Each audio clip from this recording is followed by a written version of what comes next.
Today's episode may not be suitable for children under 12. Parental discretion is advised.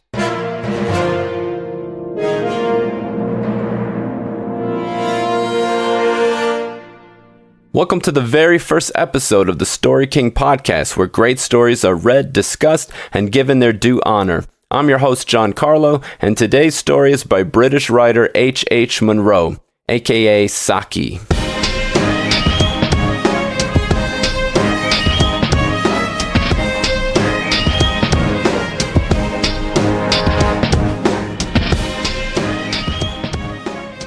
So we're reading H. Munro, Hector Hugh Munro, better known by his pen name Saki. British writer, born in 1870, died in 1916 at the fairly young age of 45.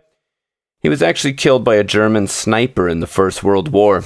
He is considered a master of the short story, and I completely agree. We'll be reading one of my favorites by him called The Interlopers. I hope you enjoyed as much as I do. In a forest of mixed growth, somewhere on the eastern spurs of the Carpathians, a man stood one winter night watching and listening, as though he waited for some beast of the woods to come within the range of his vision, and later of his rifle.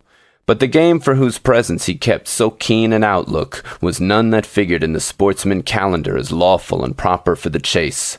Ulrich von Gradwitz patrolled the dark forest in quest of a human enemy. The forest lands of Gradwitz were of wide extent and well stocked with game.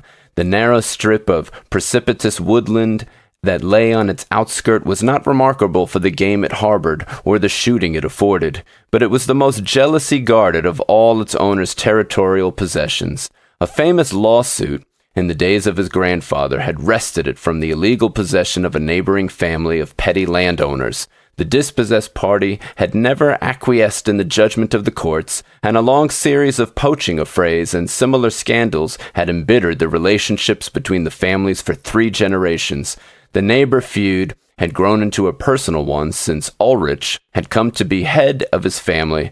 If there was a man in the world whom he detested and wished ill to, it was George Zenum, the inheritor of the quarrel and the tireless game snatcher and raider of the disputed border forest. The feud might perhaps have died down or been compromised if the personal ill will of the 2 men had not stood in the way. As boys, they had thirsted for one another's blood. As men, each prayed that misfortune might fall on the other. And this wind-scourged winter night, Ulrich had banded together his foresters to watch the dark forest, not in quest of 4-footed quarry, but to keep a lookout for the prowling thieves whom he suspected of being afoot from across the land boundary. The roebuck, which usually kept in the sheltered hollows during a storm wind, were running like driven things tonight, and there was movement and unrest among the creatures that were wont to sleep through the dark hours. Assuredly, there was a disturbing element in the forest, and Ulrich could guess the quarter from whence it came. He strayed away by himself from the watchers whom he had placed in ambush on the crest of the hill, and wandered far down the steep slopes amid the wild tangle of undergrowth, peering through the tree trunks and listening through the whistling and skirling of the wind and the restless beating of the branches for sight and sound of the marauders. If only on this wild night, in this dark lone spot, he might come across George Zenum, man to man, with none to witness. That was the wish that was uppermost in his thoughts. And as he stepped round the trunk of a huge beech, he came face to face with the man he sought. The 2 enemies stood glaring at one another for a long, silent moment. Each had a rifle in his hand, each had hate in his heart, and murder uppermost in his mind. The chance had come to give full play to the passions of a lifetime. But a man who has been brought up under the code of a restraining civilization cannot easily nerve himself to shoot down his neighbor in cold blood, and without words spoken, except for an offense against the hearth and honor. And before the moment of hesitation had given way to action, a deed of nature's own violence overwhelmed them both. A fierce shriek of the storm had been answered by a splitting crash over their heads, and ere they could leap aside, a mass of falling beech tree had thundered down on them. Ulrich von Gradwitz found himself stretched on the ground, one arm numb beneath him, and the other held almost as helplessly in a tight tangle of forked branches, while both legs were pinned beneath the fallen mass. His heavy shooting boots had saved his feet from being crushed to pieces, but if his fractures were not as serious as they might have been, at least it was evident that he could not move from his present position till someone came to release him. The descending twig had slashed the skin of his face, and he had to wink away some drops of blood from his eyelashes before he could take in a general view of the disaster. At his side, so near that under ordinary circumstances he could almost have touched him, lay George Zenum, alive and struggling, but obviously as helplessly pinioned down as himself. All round them lay a thick, strewn wreckage of splintered branches and broken twigs. Relief at being alive and exasperation at his captive plight brought a strange medley of pious thank offerings and sharp curses to Ulrich's lips. George, who was early blinded with the blood which trickled across his eyes, stopped his struggling for a moment to listen, and then gave a short, snarling laugh. "So you're not killed as you ought to be, but you're caught anyway," he cried. "Caught fast. Oh, what a jest!" Ulrich von Gradwitz snared in his stolen forest. "There's real justice for you." And he laughed again, mockingly and savagely. "I'm caught in my own forest land," retorted Ulrich. "When my men come to release us, you will wish, perhaps, that you were in a better plight than caught poaching on a neighbor's land. Shame on you." George was silent for a moment. Then he answered quietly, "Are you sure that your men will find much to release? I have men too in the forest tonight, close behind me, and they will be here first and do the releasing. When they drag me out from under these damn branches, it won't need much clumsiness on their part to roll this massive trunk right over on the top of you. Your men will find you dead under a fallen beech tree. For form's sake, I shall send my condolences to your family." "It is a useful hint," said Ulrich fiercely. "My men had orders to follow in 10 minutes' time, 7 of which must have gone by already. And when they get me out, I will remember the hint. Only as you will have met your death poaching on my lands, I don't think I can decently send any message of condolence to your family." "Good," snarled George, "good. We fight this quarrel out to the death, you and I and our foresters, with no cursed interlopers to come between us. Death and damnation to you, Ulrich von Gradwitz. The same to you, George Zenum, forest thief, game snatcher." Both men spoke with bitterness of possible defeat before them, for each knew that it might be long before his men would seek him out or find him. It was a bare matter of chance which party would arrive first on the scene. Both had now given up the useless struggle to free themselves from the mass of wood that held them down. Ulrich limited his endeavors to an effort to bring his one partially free arm near enough to his outer coat pocket to draw out his wine flask. Even when he had accomplished that operation, it was long before he could manage the unscrewing of the stopper or get any of the liquid down his throat.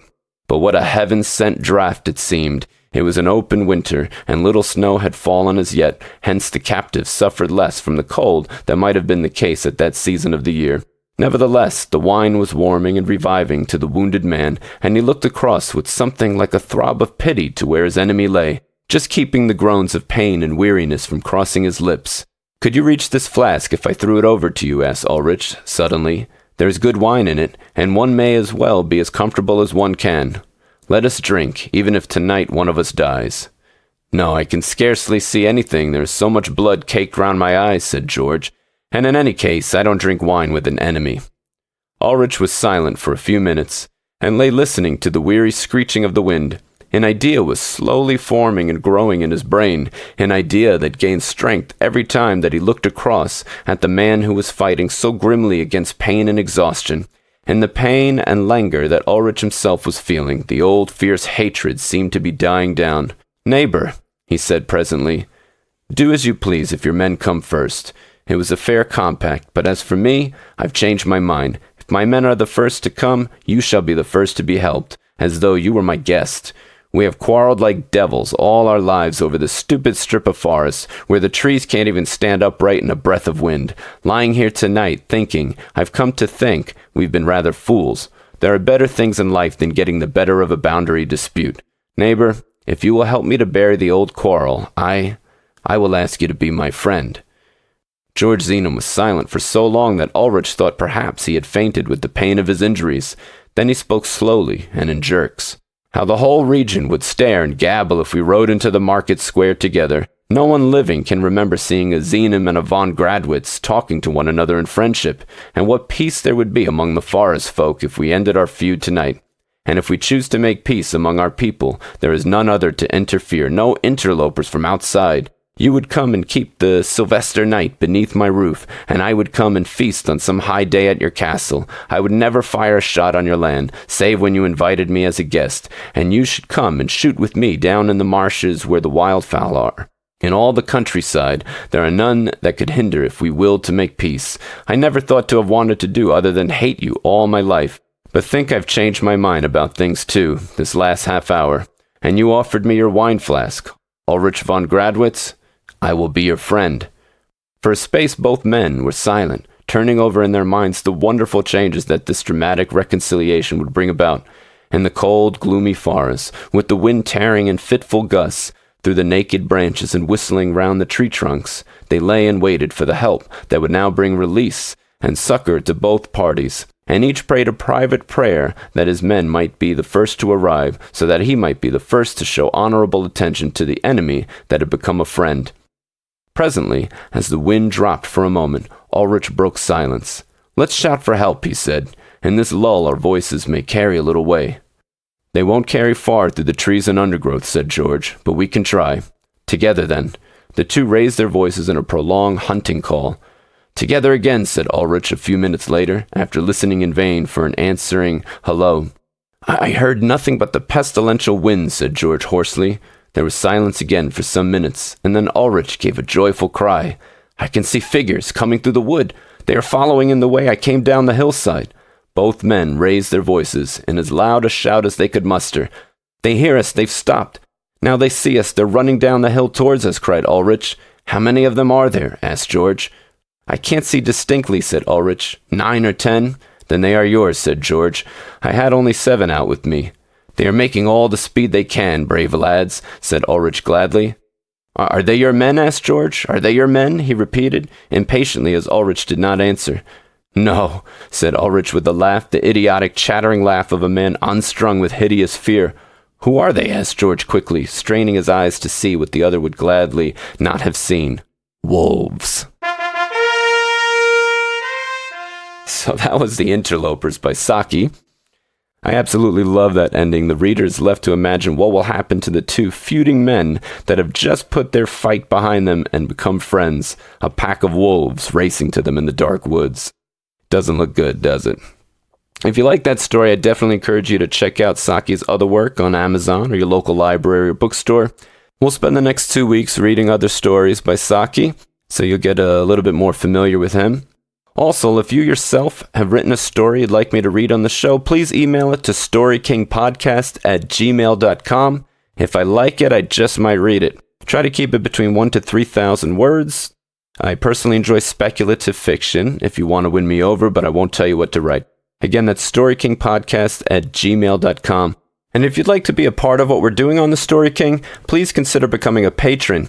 You can visit my page at www.patreon.com/TheStoryKing. The link will be in the show notes as well. If you're not familiar with Patreon, it's a very practical and tangible way to support your favorite content creators.